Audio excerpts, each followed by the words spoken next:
கல்வி ஒரு ஆயுதம், அதனை வைத்து இவ்வுலகையே மாற்றி அமைக்கலாம் என்றார் நெல்சன் மண்டேலா. இங்கு ஜெர்மனி டூர் வரைக்கும் வந்ததுதான் சமத்துவத்தின் கல்வி.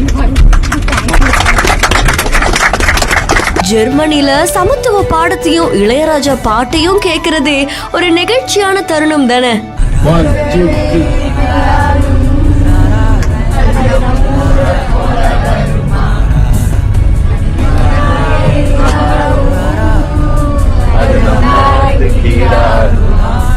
அன்பில் மகேஷ் பொய்யாமொழி அவர்கள் நம்ம தமிழ்நாட்டில் இருக்கக்கூடிய மாணவிகளை ஜெர்மனிக்கு கூட்டிட்டு போயிருக்காங்க. அண்ட் அந்த மாணவிகள் அவ்வளவு சந்தோஷமா அங்க பயணிக்கிறாங்க.